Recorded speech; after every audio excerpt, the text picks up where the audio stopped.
Hello and welcome back to the channel. I am Neha Singh और I hope आप लोग सब ठीक होंगे और अपनी बोर्ड्स की प्रिपरेशन में लग चुके होंगे।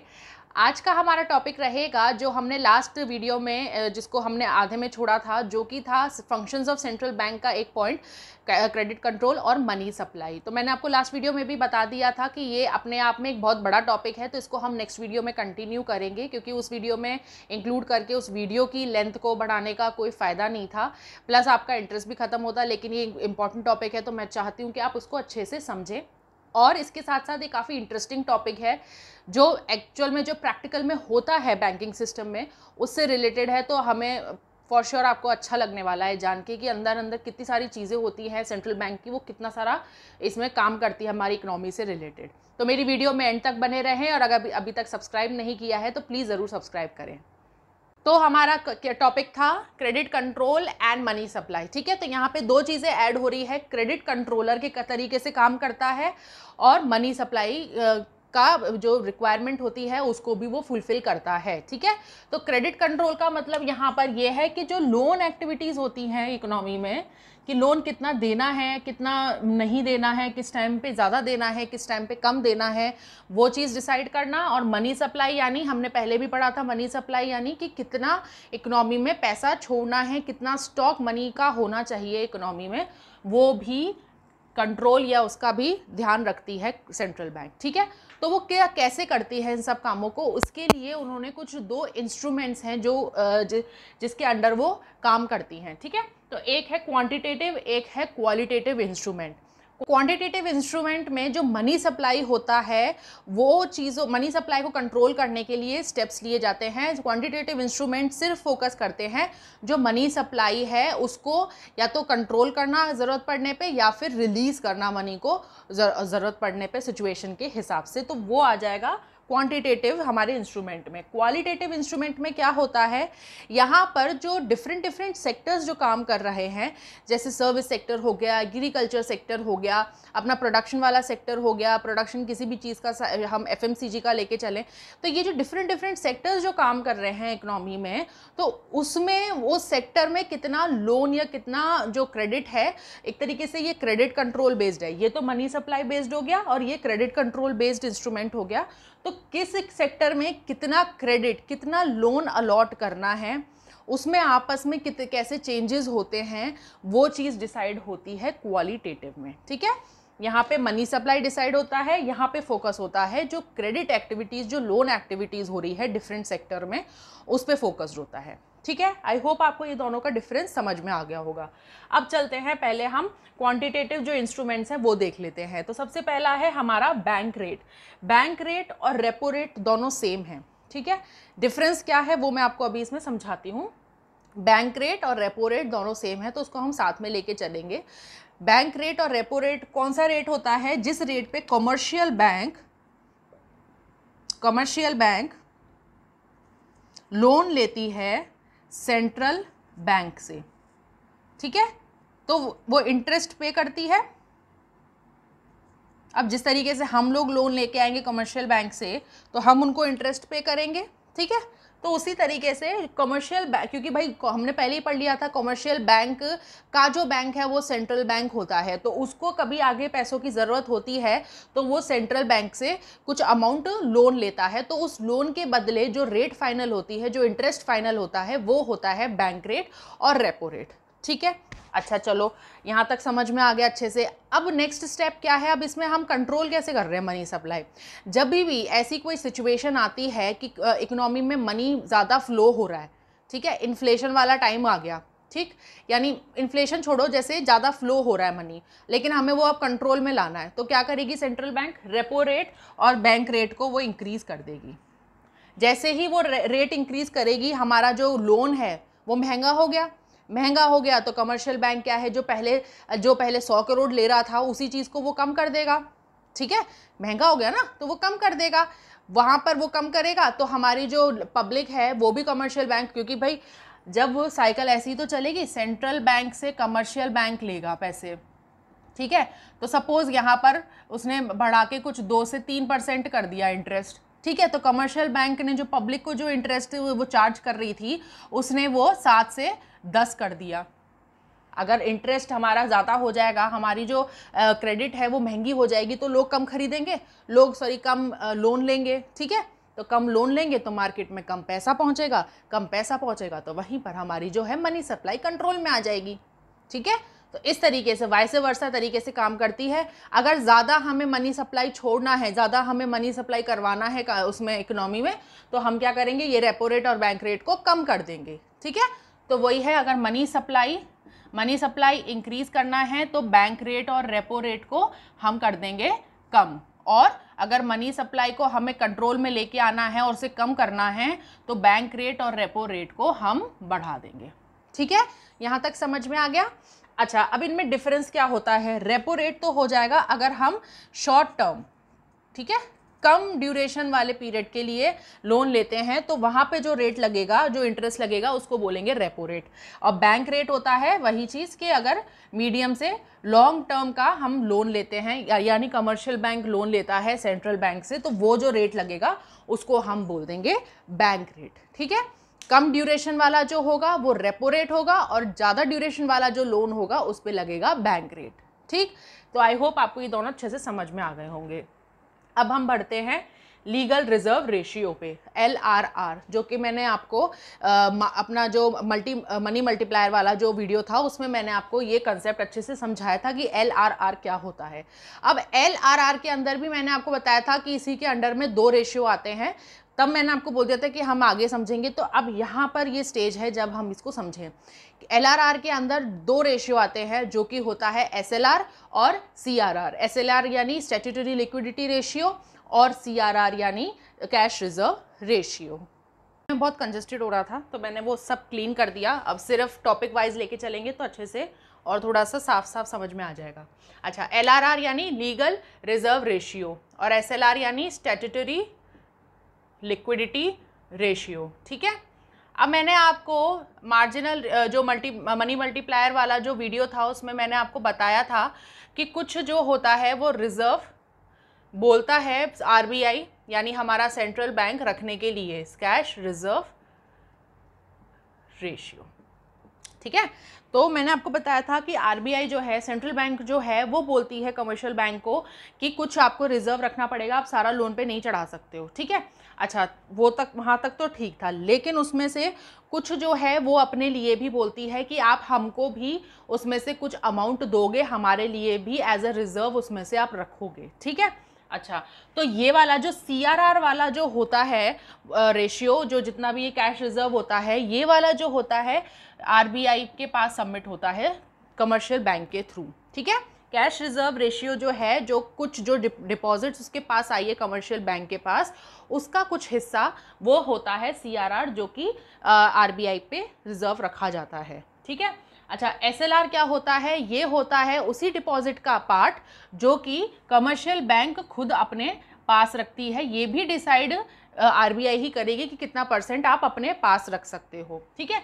अब उसमें क्या होता है, अब इस चीज़ में जो ये तो पूरा रिजर्व होता है कैश का, ठीक है। ये जो रिजर्व होता है स्टैट्यूटरी लिक्विडिटी वाला, यहाँ पर आता है हमारा जो लिक्विड असेट्स जो होते हैं वो यहाँ पर हमें एज अ रिजर्व रखने होते हैं। लिक्विड असेट्स में हमारा कैश, गोल्ड, इस तरीके के जो हाईली जो मतलब इजीली जो लिक्विड जो कैश होता है, लिक्विड असेट होता है, वो यहाँ पर कमर्शियल बैंक में एज अ रिजर्व रखा जाता है, ठीक। तो ये तो हो गया जो RBI के पास है, ये हो गया जो कमर्शियल बैंक के पास है। चलो ठीक है, यहाँ तक समझ में आ गया। सपोज 1000 रुपीज़ का कुछ डिपॉजिट था, ठीक है। उसमें से RBI ने बोला, सेंट्रल बैंक ने बोला कि 10% तो कमर्शियल बैंक अपने पास रखेगी, तो 10% हो गया हमारा 100 रुपये, तो ये तो हो गया SLR, ठीक है, जो कमर्शियल बैंक अपने पास रखेगी। अच्छा, और वो बोलेगी कि इसमें से हमें 5% हमें दो, तो यानी 50 रुपये इसमें से चले गए CRR में, जो कि है RBI के पास, ठीक। अच्छा चलो ठीक है, तो अब क्या हुआ, कमर्शियल बैंक के पास कितना बचा, 850 रुपीज़ बचा, जो कि वो पब्लिक में लोन पे दे सकती है पब्लिक को। समझ में आ गया, ठीक है।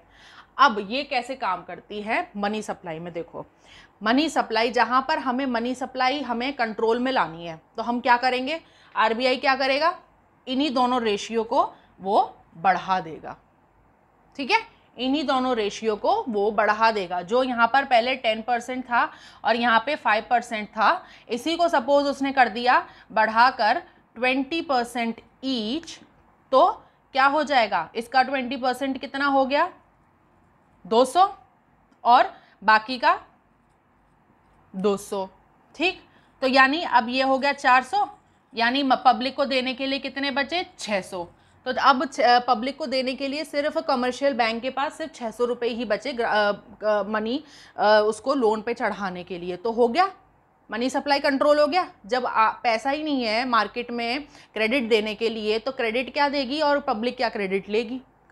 अब इसी जगह अगर मनी सप्लाई उनको बढ़ाना है, ठीक है, आरबीआई को मनी सप्लाई बढ़ाना है, तो वो क्या करेगी, इन रेशियो को कम कर देगी। इन रेशियो को जैसे ही वो कम करेगी, उनके कमर्शियल बैंक के पास ज़्यादा पैसा हो जाएगा, तो वो ज़्यादा अमाउंट क्रेडिट पे डाल सकेंगे, तो ज़्यादा मनी सप्लाई हो सकेगा। ठीक, आई होप आपको ये अच्छे से रेशियोज़ का समझ में आ गया होगा।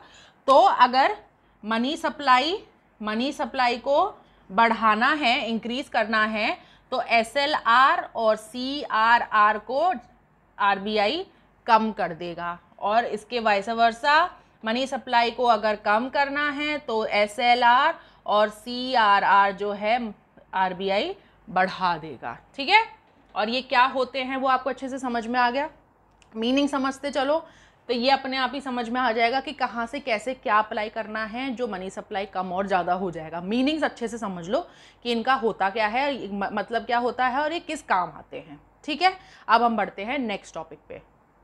अब नेक्स्ट पॉइंट क्या है, open market operation. Open market operation मतलब purchase and sale of government securities. ठीक है, यहाँ पर क्या होता है, आरबीआई कंट्रोल करता है मनी सप्लाई को गवर्नमेंट सिक्योरिटीज़ को परचेज और सेल में डाल के। ठीक, अब इसका एग्जांपल समझो। सपोज मैं आरबीआई और आप पब्लिक, ठीक है, मेरे पास सिक्योरिटीज़ है गवर्नमेंट की और आपके पास है पैसा। ठीक है, अब उस पैसे को आप किसी भी तरीके से यूज़ कर सकते हो, तो उससे क्या है, मनी सप्लाई जो है वो इकोनॉमी में बढ़ेगी। वो मैं नहीं चाहती, मेरे को कंट्रोल करना है मनी सप्लाई को। तो मैं क्या करूँगी, मैं जो मेरे पास सिक्योरिटीज़ है गवर्नमेंट सिक्योरिटीज़ उसको सेल आउट करूँगी। ठीक है, आपको बोलूँगी आप उसको खरीदो, तो आप खरीदोगे तो वो जो आपका पैसा था जो आपका, वो मेरे पास आ जाएगा। तो वहाँ पर मनी कंट्रोल में आ गया, मनी सप्लाई, है ना। और इसी का वाइस वर्सा होता है कि अगर मैं मनी सप्लाई इकोनॉमी में बढ़ाना चाहती हूँ, तो मैं जो सिक्योरिटीज़ है वो मैं परचेज कर लूँगी आपसे, वो मैं ख़रीद लूँगी कि जो आपके पास सिक्योरिटीज़ थी भैया वो आप मेरे को वापस कर दो और आप पैसे ले लो मेरे से, तो आपकी जो इकोनॉमी की जो मनी सप्लाई है वो इंक्रीज़ हो जाएगी। सिंपल। तो मनी सप्लाई कैसे, अगर मनी सप्लाई को इंक्रीज़ करना है तो आरबीआई क्या करेगी, जो सिक्योरिटीज़ है गवर्नमेंट सिक्योरिटीज़ जो है उसको परचेज कर लेगी। ठीक है, और अगर उसको मनी सप्लाई घटानी है तो गवर्नमेंट सिक्योरिटीज़ को वो सेल आउट कर देगी आरबीआई। ठीक, अगर आपको अच्छे से समझ में आ गया ना, जैसे मनी सप्लाई को अगर मुझे इंक्रीज करना है एज एन आरबीआई में, अगर उसको बढ़ाना चाहूँगी कि मनी सप्लाई ज़्यादा हो, तो मैं क्या करूँगी, जो सिक्योरिटीज़ आपको दी है वो मैं आपसे वापस खरीद लूँगी और आपको उसके बदले पैसे दे दूँगी, फिर आप अपने हिसाब से उसको यूज़ करो, तो वो मनी सप्लाई अपने आप इकोनॉमी में बढ़ जाएगा। अब हम देख लेते हैं क्वालिटेटिव इंस्ट्रूमेंट। क्वालिटेटिव इंस्ट्रूमेंट मैंने आपको पहले ही बता दिया है। क्वालिटेटिव इंस्ट्रूमेंट यानी जो क्रेडिट एक्टिविटीज़ जो होती है डिफरेंट सेक्टर्स में, उसमें हम कंट्रोल करके कैसे हमारी जो लोन एक्टिविटीज़ को है उसको हम कंट्रोल में लाके मनी सप्लाई जो है वो कंट्रोल में लेके आते हैं। ठीक है, तो सबसे पहला है मार्जिनल रिक्वायरमेंट। मार्जिन रिक्वायरमेंट मतलब यहाँ पर क्या है कि सपोज करो हमारा जो लोन का जो वैल्यू था, ठीक है, वो लोन सबसे पहले हम ये जानते हैं कि हमें कभी भी लोन लेना होता है तो उसके पीछे हम कोई ना कोई इसके साथ में हमें एक सिक्योरिटी रखनी पड़ती है, उसको बोलते हैं हम कोलेटरल सिक्योरिटी। ठीक, कभी भी हम लोन लेने जाएंगे तो वो ऐसे ही नहीं दे देगा, हमें कोई गारंटी देनी पड़ती है ना कि हाँ ठीक है हम लोन नहीं पे कर पाए तो हमारी ये जो असेट है ये आप ले सकते हो, उसके बदले हमें एक सिक्योरिटी रखनी पड़ती है बैंक के पास में, उसको बोलते हैं कोलेटरल सिक्योरिटी। ठीक, अच्छा यहाँ तक आई होप आपको समझ में आ गया होगा। अब हम लोन लेने गए तो हमारा जो लोन था वो था 80,000 का, ठीक है, और उसके बदले ये हो गया हमारा लोन वैल्यू, और उसके बदले जो हमने सिक्योरिटी रखी उसकी वैल्यू थी 1 लाख। ये हो गई कोलेटरल सिक्योरिटी की वैल्यू। ठीक है, तो हमारा जो लोन था वो था 80,000 का और उसके बदले हमें 1,00,000 की सिक्योरिटी रखनी पड़ती है।